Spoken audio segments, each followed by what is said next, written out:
Welcome to the Her Story Circle podcast, the podcast that brings you the extraordinary tales of everyday women who are changing the world.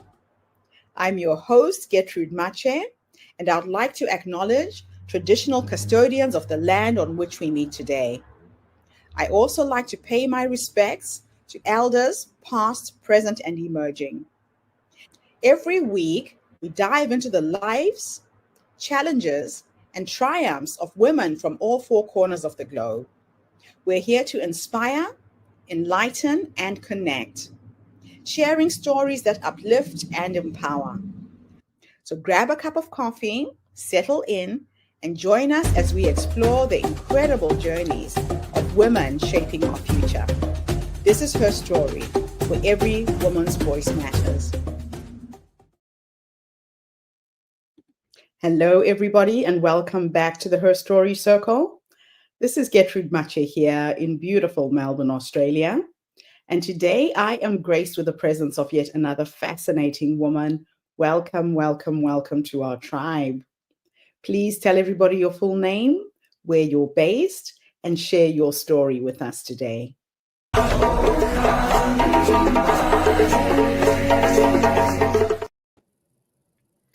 Hello, my name is Beverly Flores, and I am the founder and CEO of Thyme Out Consulting. I'm a mother, as you will hear, to three amazing young men. They're 22 and then twins that are 15.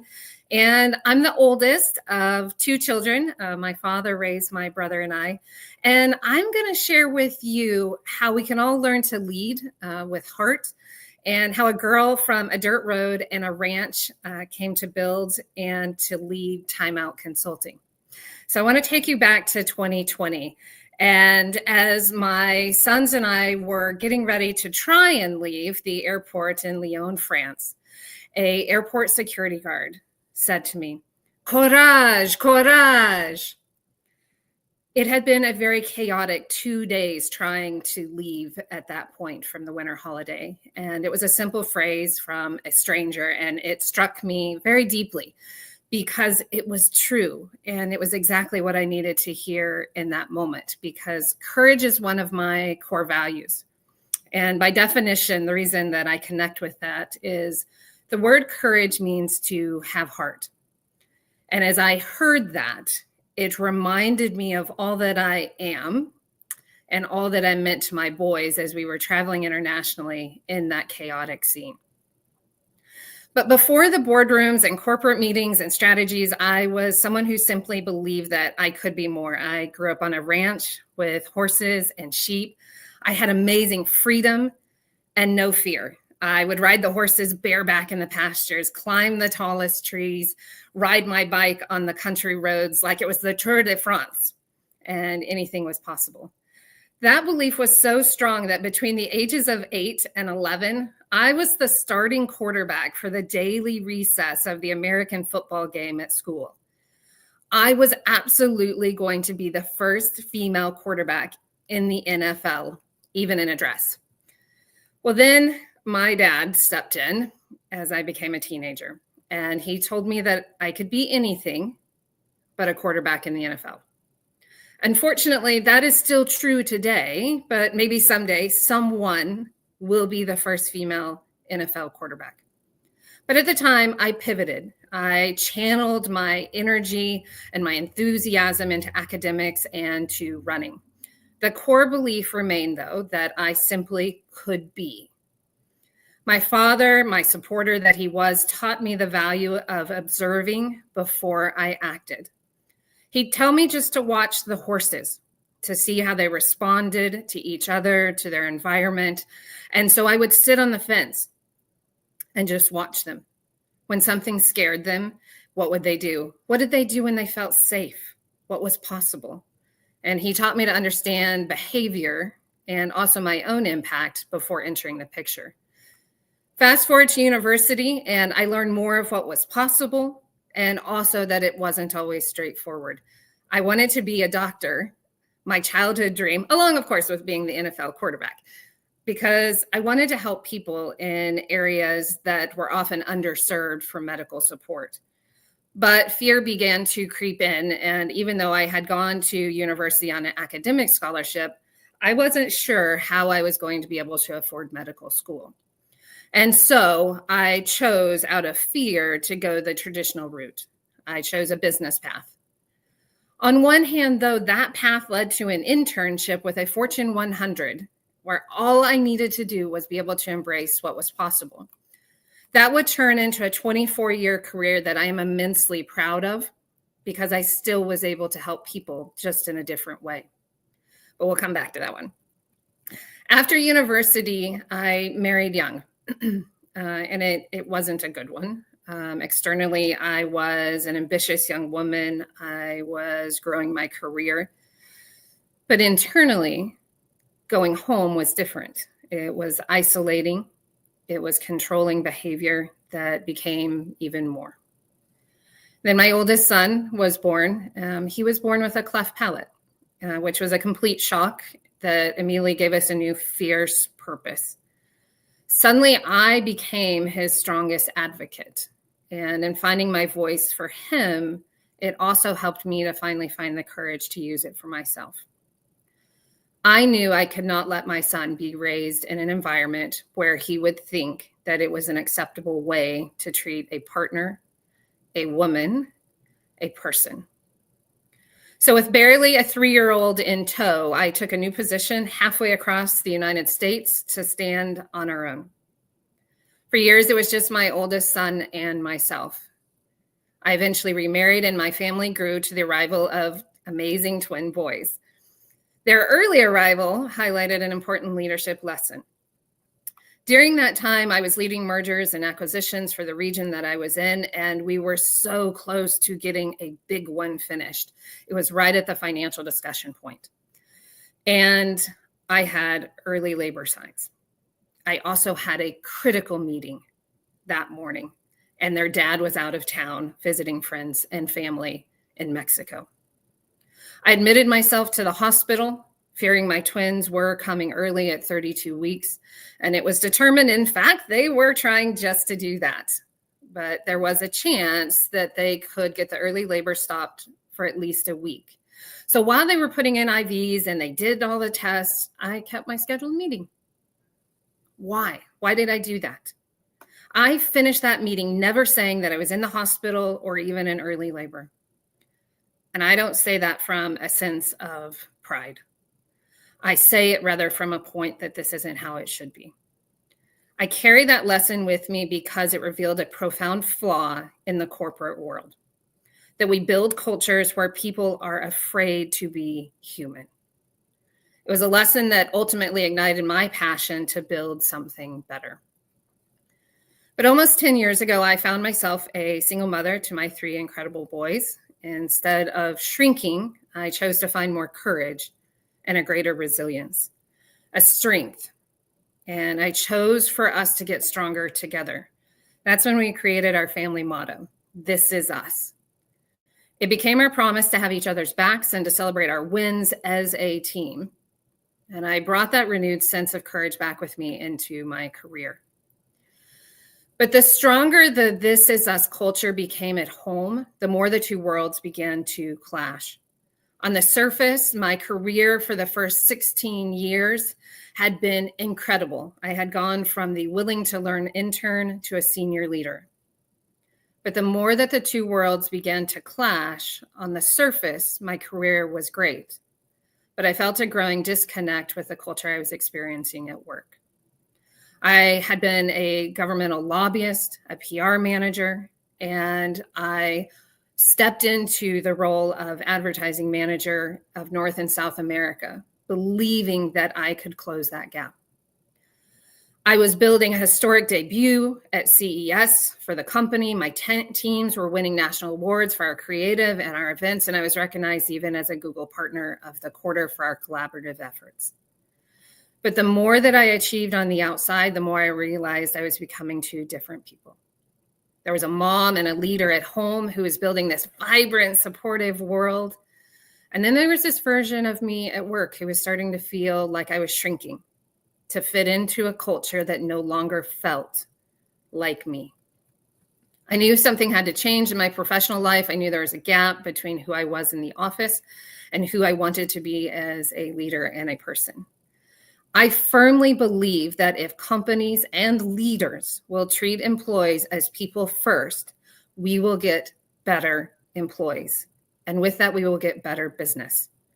But instead, we focus on numbers and first and people second. And the people become numbers. They begin to act like numbers, and we wonder why we have disengagement and burnout.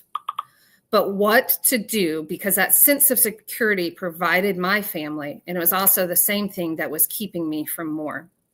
So I prayed about it. I put it out to the universe, and that's when that final restructuring came 24 years into my career. It wasn't an ending, it was an opportunity. And my first emotion wasn't fear, it was enthusiasm. So today I lead Thyme Out Consulting, and it's like I'm on the back of the horse flying through the pasture or throwing the ball on the field as the quarterback. Thyme Out Consulting is built on creating a system based on your energy, enthusiasm, and intensity. The enthusiasm, so you start running on fumes, and it connects your energy to your values and your authentic enthusiasm and channels both into purposeful intensity. The focused, courageous action that creates real change. Looking back, what I know now is the courage is the choice to stop letting fear determine not only who you are, but how you show up and who you can be. It's the moment you choose to step into your full self and lead with your heart. And if I could send a message back to that version of myself that felt like I had to do it all alone, I would tell her what I want to tell all of you. Don't hold back out of fear.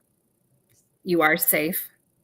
And please believe in your beautiful, wonderful self and take a chance on shining with energy, enthusiasm, and intensity. Don't abandon yourself, your wisdom, your knowledge, your passion. The events that have happened are just that. And it is time to move forward. And it's time to tell yourself the truth that you already know. It's time to say with your whole heart, courage, courage, and no more shrinking. So I hope that you will take this chance to lead with your heart, onwards and upwards. Wow, Beverly, thank you so much for sharing your incredible story. So many people end up burning out in the corporate world. And it sounds to me like that corporate restructuring was the pivotal moment. How did you process that transition, both emotionally and professionally? You know, I really did process it with great enthusiasm. I had known for about 2 years that I needed that change, and yet it was the security that kept me staying. And so when I had that freedom, I took about 30 days. I evaluated, did I want to return to corporate? And every message I kept getting was, when are you going to invest in yourself and what you're passionate about? And I sat down with my boys, as we often do, and we talked about it, and they encouraged me to go for it. And so I gave myself a challenge. I had kind of a networking event, and I said, if I come away with just 3 people that might be interested in what I hadn't even dreamed about doing. I didn't have a company name. I didn't have business cards. I didn't have a web page. I just had an idea and a passion that I thought I could help people. And I came away with 3 interested people. And I thought, okay, well, I need a name now for the company. If I'm going to have business cards, I need a name.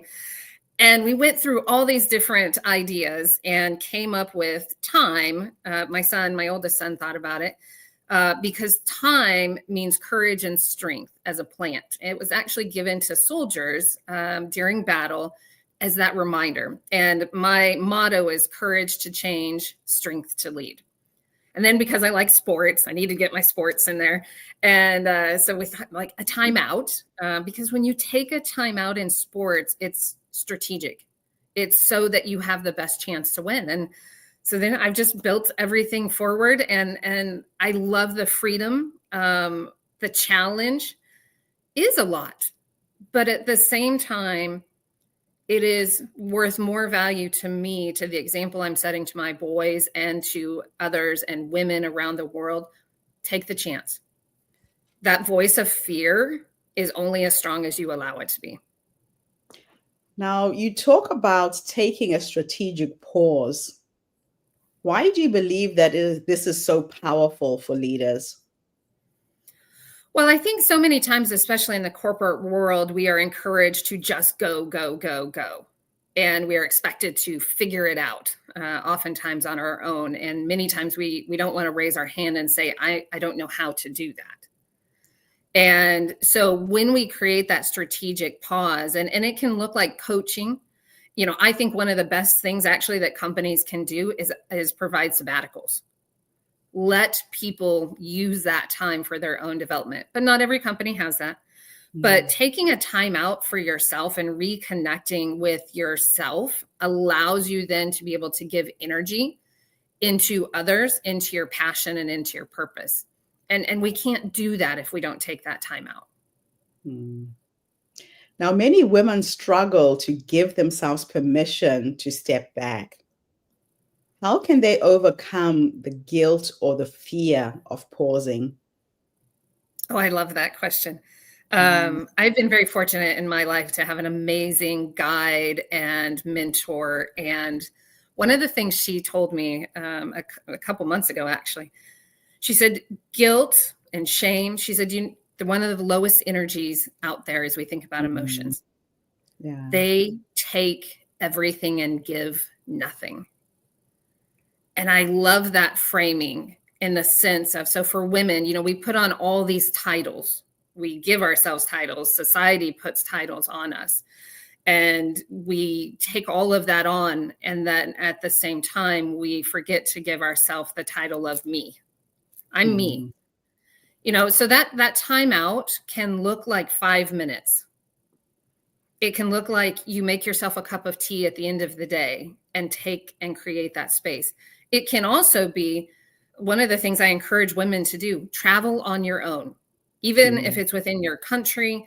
If you can do it internationally, I love that because it will challenge everything you know about yourself and it helps you to build that identity. Sit in a cafe on your own and watch people, do photography, write, go on the public transportation. And so removing some of that, and my boys and I found very early on, that was one of the best things that I could do is actually take that break, because when I came back, I was a lot calmer. I was a lot more patient, but I was more patient with myself. And we think we have to do it all because that's what we're told. But in reality, we can create better alignment when we also carve out space for ourselves. That's so true. So how has raising 3 boys as a single mother influenced your leadership style and life philosophy? A significant amount, for sure. It's, I think I've learned to have more fun. I am naturally a little bit of a serious personality. If any of my friends that know me are watching this, they're probably really laughing at that statement in a moment. I'm the thinker of the group usually. But I have learned with my boys to meet them where they are. So if I don't come down to where their level are, especially with young children, there's a reason you talk at children eye level. Because if you're trying to talk at them up there, it's not relevant. And it's the same thing with leadership. If you're sitting up here with your great title and saying all the things that you know and you think, your people aren't listening to you. But if you go out and you walk with them on the floor, you sit with them, go have lunch with them, go have a coffee with them and listen. That's one of, I think, the biggest things from that is the times when I remember to listen to my children, I am profoundly surprised by the depth of their perspective and who they are as people. Same is true in the office space. So you've seen both high stakes corporate environments and the entrepreneurial world. How do you define leadership now? I think one of the biggest things that as I think about leadership, it is being able to bring your energy, and I tie it back to my EEI in the sense of leadership can be a very lonely position and nobody talks about that. Whether it's as an entrepreneur right now, some days I speak to my AI more than I speak to real people in moments. It can be very lonely. So you have to find your energy source. And that's why I think it's so critical to take that time out during the day, during the week, having that energy and then bringing your enthusiasm. People in companies want to see the strategic vision. If you don't believe in that as a leader and you don't present that with energy and enthusiasm, why are they going to show up with any? And that's where I think we start to get the disengagement, and we wonder why people are less loyal to companies. They're not less loyal to companies, they're less loyal to poor leadership. And I think they're right. Right? So when we combine that and then we bring in intensity, and intensity isn't coming in and like trying to, push somebody down. Intensity is around how do you bring together your energy and enthusiasm, and how do you inspire others? I think we've gotten into a default position where leadership looks like standing in the back and pushing your people forward. Mm-hmm. To me, leadership is about being in the front, and you're removing the obstacles for your people. A lot of what I coach on is building communication. It's building the awareness of delegation. Leadership is not about how much work you get done. It's about how much you inspire and support your people to be able to do. So if someone listening feels stuck on the professional treadmill right now, what's the very first step that you would suggest they take? The very first step that I sit down and encourage them to take a look at is an energy audit. So if you make a list looking at just a normal day, what are the things that give you energy? What are the things that take away your energy?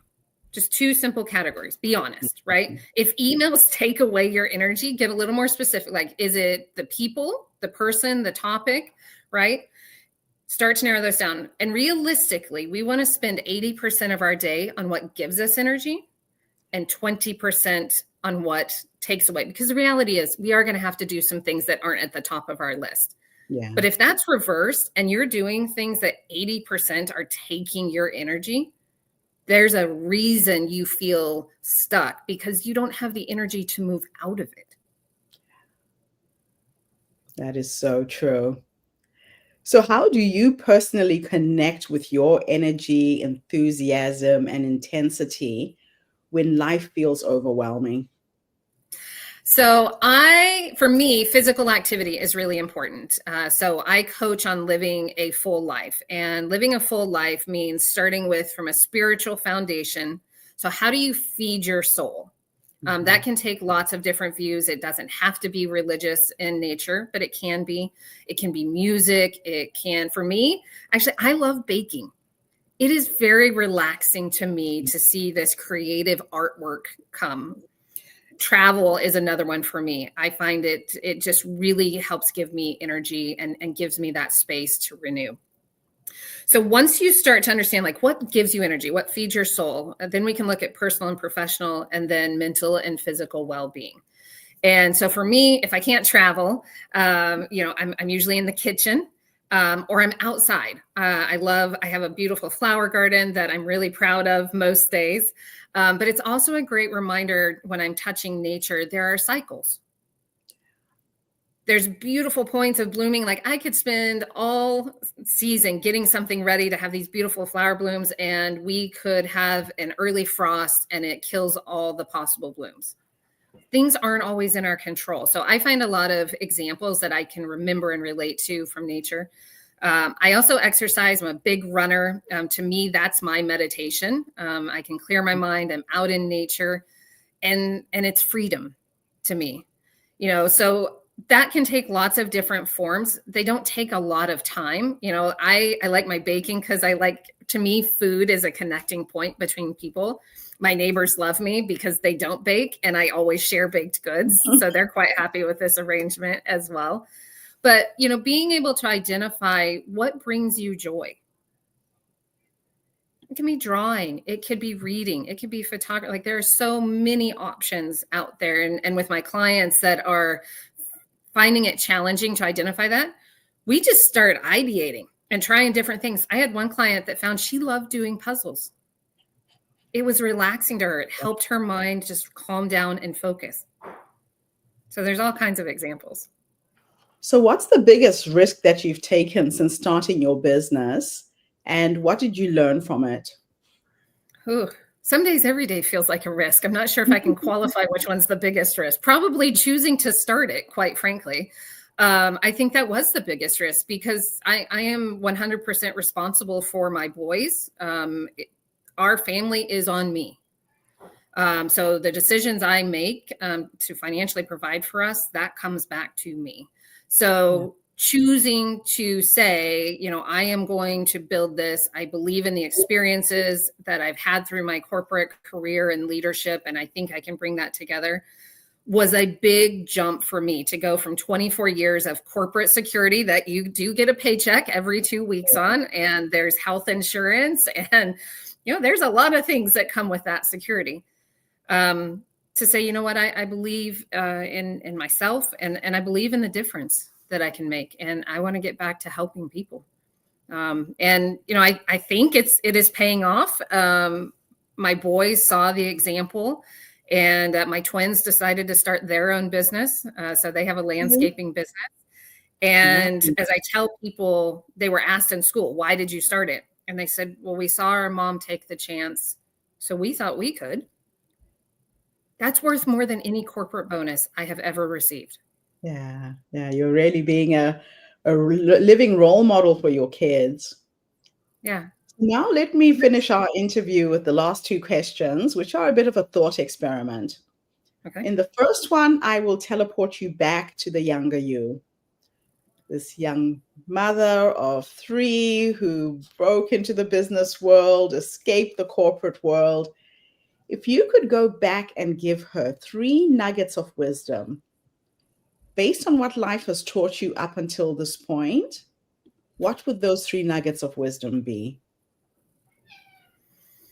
So I think the first nugget that I would give is be true to yourself. Be that wonderful, beautiful self, and don't apologize for it. The second one is don't let fear hold you back from leaning into your authentic self. So many times, we have learned behaviors that cause us to react in a certain way. And I think we have to be courageous to break that cycle. And the third one is just believe, be authentic, right? I'm naturally a little witty and funny and probably a little bit weird. But lean into that instead of, I put on a professional mask for a lot of that. Lean into it. I think we will all make more connections and more friendships and more relationships, and we will build stronger outcomes when we do that. I love it. Last question is futuristic, and I will take you into the future this time. And we are going to go and meet the 90-year-old you. And she's sitting in her rocking chair. Maybe she's on the dance floor surrounded by her children and her grandchildren. If we could teleport into the future to have a conversation with this wise woman who has led you up until this point, what will you say to her when you finally meet her? I think I would say, girl, you were right. I was supposed to go for this. Again, I think I would go back to have fun.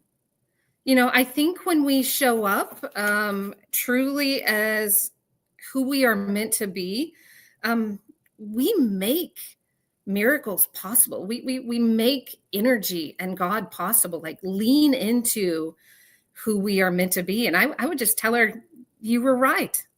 It was worth taking that risk and leaning into myself. Absolutely beautiful. Beverly, thank you so much for coming online and sharing your story with our community today. It's inspiring when you see women taking charge of their lives, creating opportunities for themselves, and not just leaning on the corporate world to reinforce who they are, and taking time out, like you said, to smell the roses, slow down a little bit, and look after yourself.